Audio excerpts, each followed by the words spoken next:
Hello everyone and welcome to SUNUP. I'm Lyndall Stout. Pastures around Oklahoma are starting to green up, and that means it's the perfect time to start a new extension demonstration. We caught up with Alex Rocateli to learn more. Hi Alex, what do you have going on here? Well, we are getting some green up already. Might be late for some phosphorus and potassium or just right the time. So You also have a demonstration getting rolling in this pasture too? yes, exactly that we are starting this year here. This is pretty much a pasture common that happened here in Oklahoma, where the producer just left the pasture neglected by some time, and so as you can see, some weeds start to come in a Bermuda grass pasture, and also natives started to grow up, and also other fodder or plants such as Johnson grass start to invade, and getting a point that what we need is exactly to renovate, to rehab this pasture. So that's what you are trying to do here. So with that in mind, what's the best way to get started? Well, that's true. First things first, and the first thing that we need to be aware is that we need some soil sample, because if the pasture was neglected, for sure we might have a need for fertilization. But how much? That's what the soil sample can help us to answer the question. In a nutshell, we already did actually the soil sampling here about 3 weeks ago.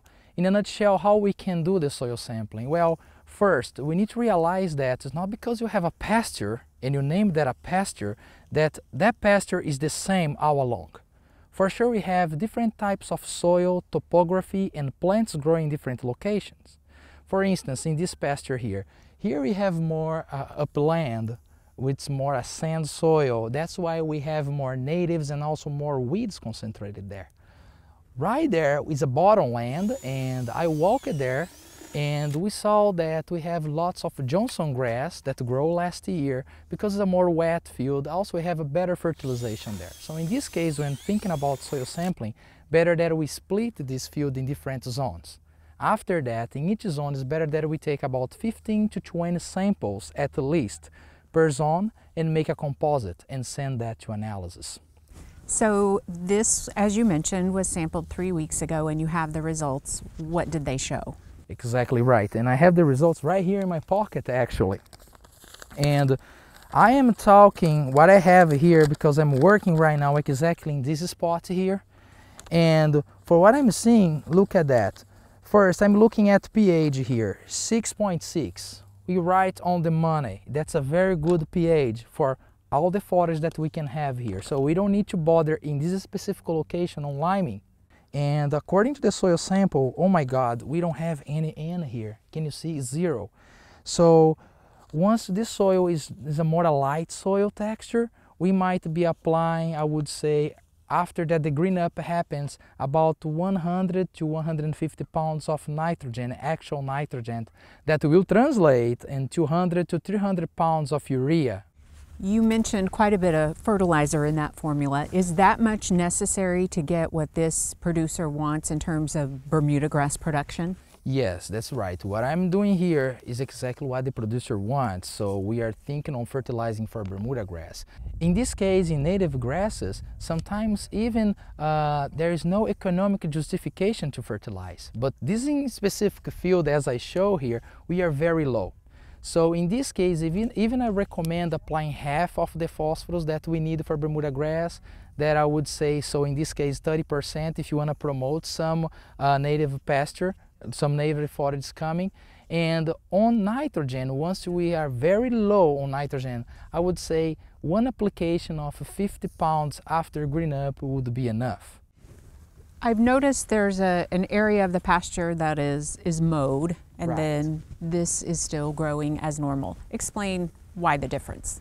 That's something that I'm very curious about it. I realized that here it's a very common practice. The farmers go, and by this time they go and they mow their pasture about 4 or 5 inches. And I mean, I know what's the idea behind, and it's a very good idea. When we do that, we promote that the Bermuda grass start to green up faster. And there is no better weed control than an active growing forage competing with those weeds. So that's what happened when we mow. And also, for more that the Bermuda grass down below there is going to compete pretty well with those weeds. Some of those weeds will thrive. And when it's time to apply the herbicide, we are going to have a better coverage because you won't have all this residue covering the weeds. So when we spray the herbicide, that will cover all the leaves that's coming. But at the same time, I really want to know how much effective is mowing against no mowing. And that's what we are going to be evaluating in the next weeks. As part of this demonstration. Exactly right. So quite a few things you and the team will be looking at. Oh yeah, we are going to be very busy during this season here. Well, we look forward to it, and please keep us posted on how it all turns out. Of course I will. Thanks a lot, Alex. Thank you.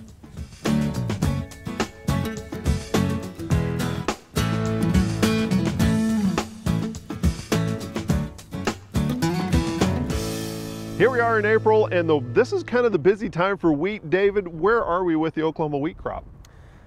Well, overall, it depends where we are at in the state. We actually have quite a bit of range in growth stages right now, which in a number of years, this is what we're going to kind of see, depending on who's been warming up first. So we're anywhere from in southwestern Oklahoma to having the flag leaf already coming out, to some areas just now greening up and getting going, and actually in a number of other areas, wheat that's just now emerging. So we're kind of all over the board in terms of growth staging with this Oklahoma wheat crop. We're kind of in that ish time of year. You know, it's kind of spring-ish, then it's winter-ish, and then it's back to spring, a little bit of summer in there.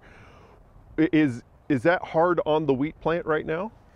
Well, a lot of that's going to come back to, I guess, how cold does it end up getting. And one of the things that has actually been playing into our benefit recently has been we have been staying cold overall while we've been very dry. So that's not accelerated the growth, kind of like we saw last year where it got warm and we just took off. And some folks have gotten a little bit of that rain, but it does come down to what growth stage are we at, how cold did it get, and how long did it stay at those cooler temperatures. If we're worried about maybe some freeze injury, it might be to where we'll have to wait maybe 10 to 14 days before we can fully assess that injury. You were talking about kind of how there's different growth stages across the state. Where are we seeing the fastest growth with the wheat crop? Well, it's typically going to be where we normally see it. So it's the more actually southwestern Oklahoma, and south central Oklahoma where it's warming up first. But as you kind of move back east towards south central, they've been getting some rain. So if we get some sunny days with some warmer temperatures, those plants are really going to want to get up and going. If we haven't got the nitrogen put on, there is still time for producers yet, especially as we work our way further north where we're not as far along in terms of the development, is continuing to watch for diseases. Overall, we've been pretty quiet. We're starting to see the diseases start to take off just a little bit, so we're starting to get that inoculum start to build up, and that's not to say that can't be blown north here into Oklahoma. This last week, you guys had a new way of having a communication with all the wheat growers across the state. Kind of talk about that event and then what you're hoping to do with it. Yep. So right now this is a deal, we haven't come up with a formal name yet. We're just calling it Wheat Update, and we're using it primarily right now to just give a quick update from what the different specialists are seeing around the state. But most of the intent is to answer questions that producers have. So we're wanting to have questions come into us and discuss those questions and just try to get information out to the producers. And we have that, we had our first one this past Monday, and we're going to have it each week now for three more weeks. So up through towards the end of April here, and we have the information as far as the dates and times available on the wheat.okstate.edu website, as well as information on how to download Zoom onto any device that you have, and the link for joining the meeting. This is open to the public. You just got to be able to get on Zoom and be able to join the meeting, and feel free to ask questions during the meeting, and we are taking questions until during the week until our next meeting. So feel free to email them to myself or to our department head, Dr. Jeff Edwards. Send in pictures as well as what the crop looks like around the state, and we'll discuss that at the next meeting. And these are on Mondays at what time? These are on Mondays at 8:30. Okay. For a link to all of that, go to our website, sunup.okstate.edu.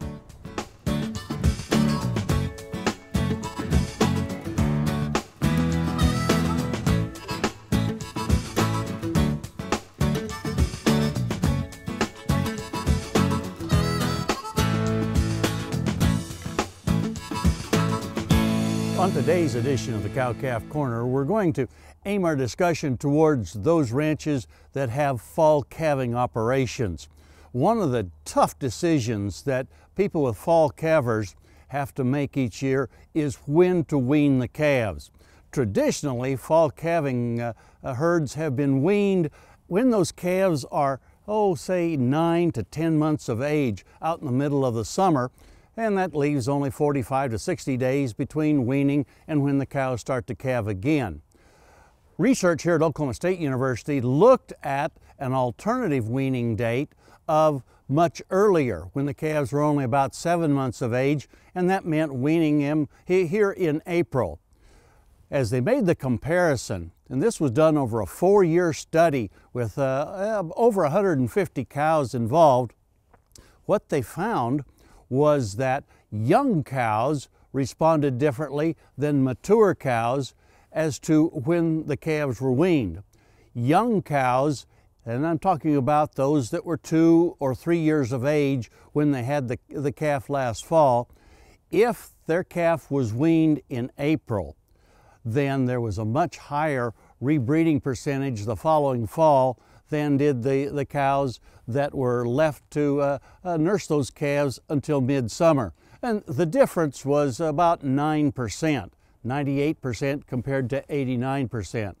With mature cows, those cows in that age category there of 4 and above, those had no significant difference, no advantage to leaving or weaning those calves earlier than their counterparts that nursed the calves clear out into the middle of July.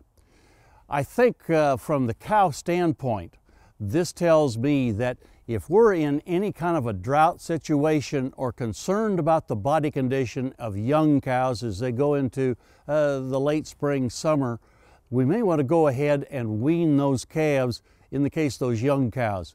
The older cows, year in and year out, looks like there's no real advantage to that early weaning for the fall calving herd. What about from the calf standpoint? Well, the difference, of course, in weaning weights, just due to age of the calf, is substantial. In this particular study, those calves that were weaned out here in the middle of July were about 204 pounds heavier than their counterparts weaned clear back in April. But, of course, if those calves that were weaned back in April were kept at the ranch and just put out on native pasture, they did a lot of catching up, and they caught up to within about 35 pounds of the calves that stayed on the mother cows until mid-July. That means, of course, then that if we kept those calves around, we'd have to have that extra pasture available for them, which in a drought situation probably isn't practical. But I think that at least gives you some idea of what the advantages to weaning those fall calves in April might be as compared to waiting until a more traditional time in early to mid-July. Keep in mind that with those young cows, that advantage of letting them have all summer without a calf nursing on them means those cows will be in better body condition at calving time next fall, and therefore there will be a higher rebreeding percentage on them the following year. We hope this information will help you make that decision as to when you wean those fall calves this spring, and we look forward to visiting with you again next week on SUNUP's CowCalf Corner.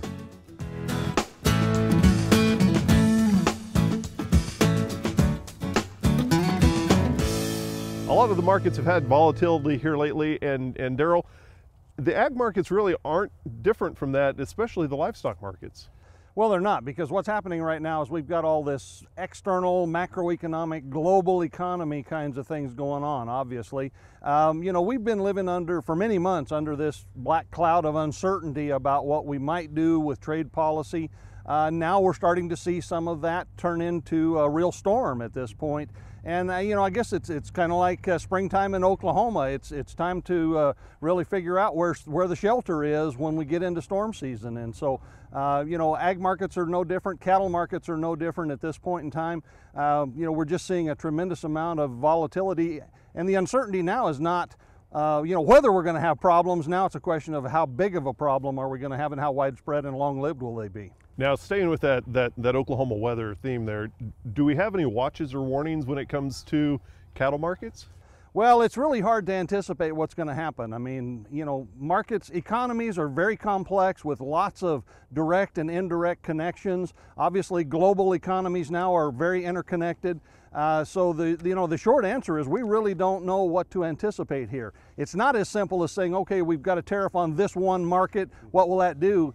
There's those initial direct effects, but there will be lots of subsequent secondary and indirect effects, and over time they will play out differently.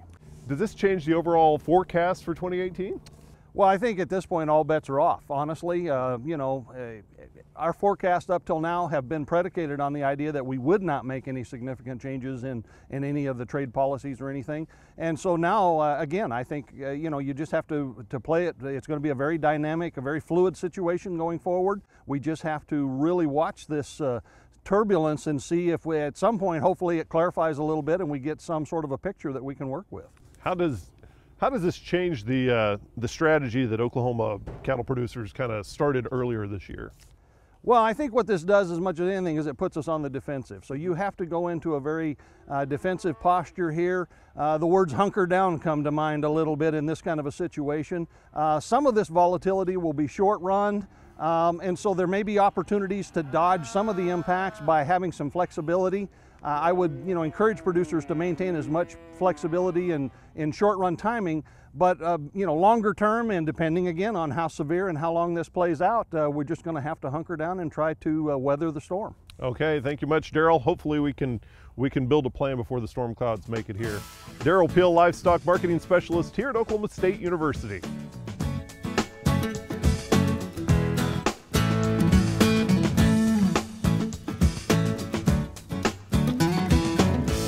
Hi, I'm Al Sutherland with your Mesonet weather report. Tuesday was a day full of extremes. The winds were blowing hard. 92 Mesonet sites had wind gusts above 40 miles per hour. 18 sites reported wind gusts over 50 miles per hour. Fire danger conditions were extreme on Tuesday. A burning index map from 5 p.m. Tuesday evening shows the areas of extreme fire danger over 110 as dark red-brown blotches. Medicine Park hit 132. Burning index indicates flame height at the head of a potential fire. If a fire had ignited at Medicine Park, the flame height would have been close to 13 feet. Tuesday afternoon, cattle comfort values in the southeast part of Oklahoma went above 85 degrees. Antlers and Broken Bow were above 90. Wednesday wanted to serve up its own extremes. Wednesday morning greeted us with extreme cold. Temperatures dropped into the teens at 6 sites in western Oklahoma. Buffalo hit a low of 16 degrees and was below freezing for 10 hours. Lows in the 20s went as far south as Holdenville in the east and along the Red River in the west. Here's Gary with a check on Oklahoma's drought conditions. Thanks, Alan. Good morning, everyone. Well, March was just about like February. Some really good news for folks in southeastern Oklahoma and the not so good news for the folks up in northwestern Oklahoma.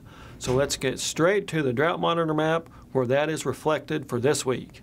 As you can see, I-44 serves as sort of a rough dividing line between the worst drought up across the northwestern quarter of the state and then also down across the western, probably half to third of the state, and then over into southeastern and eastern Oklahoma that is largely without drought right now. We know what we got in February, but we can see what we got in March as well. Again, I-44, sort of a rough dividing line, where we got from 3 to 4 to 5 inches just to the southeast of I-44 and up to the northwest of I-44. If you got an inch, you were lucky. Now, there's some parts of north central Oklahoma, Woods, Alfalfa, Grant County, that area that got close to 2 inches. But by and large, if you were across the northwestern half of the state, you're probably still wanting lots of more moisture. That shows up on the percentage of normal map for March. Again, you see that green area to the southeast of I-44. Those are the areas that got the good rains. And then most of the northwestern part of the state, including southwestern Oklahoma, heading over into south central Oklahoma, still missing out on the good moisture. Now, as we go to look at the U.S. monthly drought outlook for April from the Climate Prediction Center, where there is drought now, it's expected to either persist or intensify through the month of April, but at least we don't see any development across the southeastern parts of the state. So that's a little bit of good news for Oklahoma. So we'll watch out for that, and we will see you next time on the Mesonet Weather Report.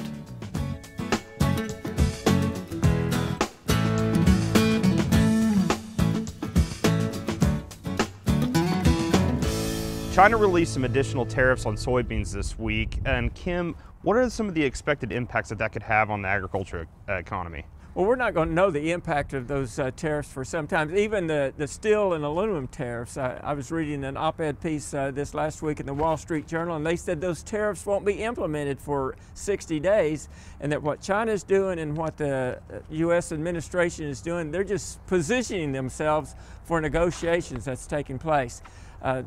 Even if the tariffs are implemented, the short run, the long run impacts won't be known until we actually get into the business of buying and selling the products and exporting it. So with that uncertainty with wheat yields, what should the producers be thinking about for the 2018 crop?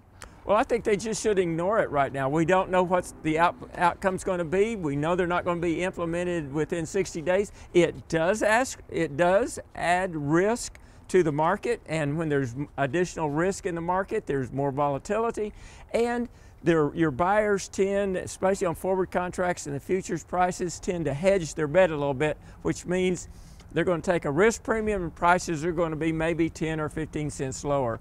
But right now, I think the thing to do is just ignore it until we see what's really going to happen. Let's shift our focus a little bit to summer crops. What prices should producers be considering when selecting?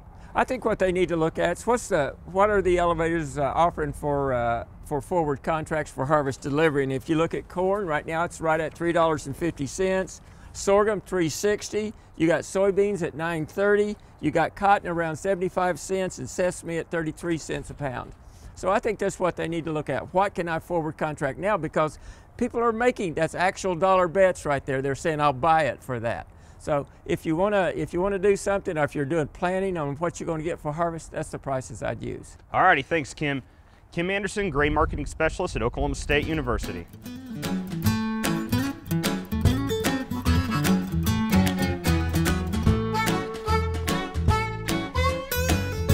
So a lot of producers are curious about what impacts their haying operations might have on wildlife. So the peak fawning for Oklahoma is usually late May, early June, and that is a really vulnerable time for deer fawns if you're cutting hay during that period.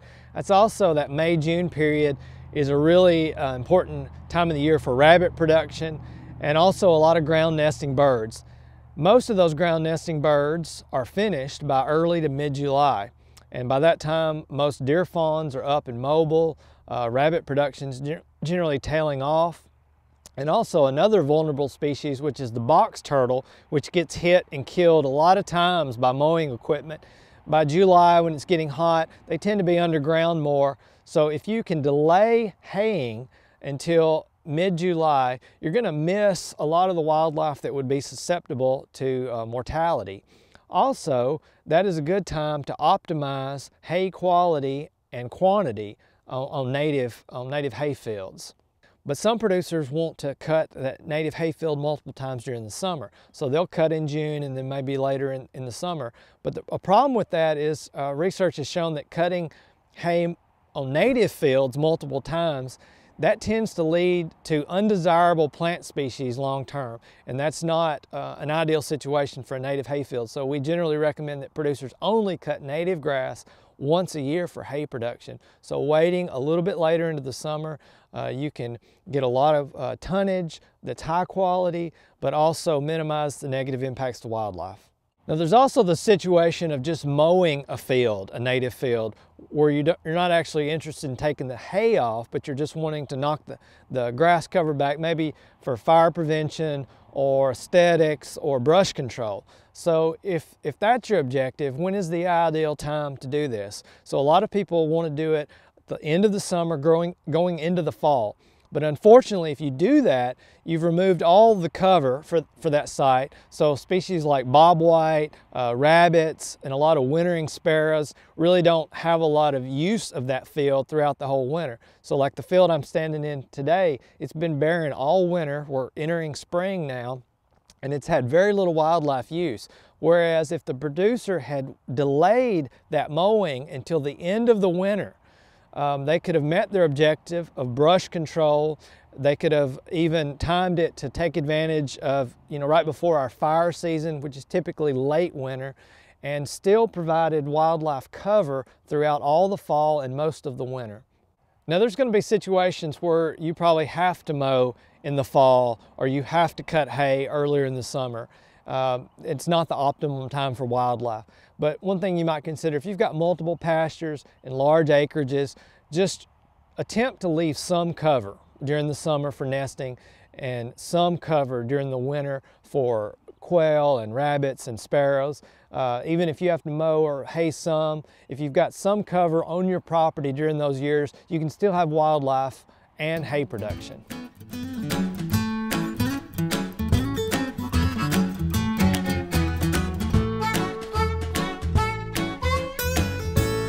That'll do it for us this week. Remember, you can find us anytime on our website and also follow us on YouTube and social media. I'm Lyndall Stout. Have a great week, everyone. And remember, Oklahoma agriculture starts at sunup.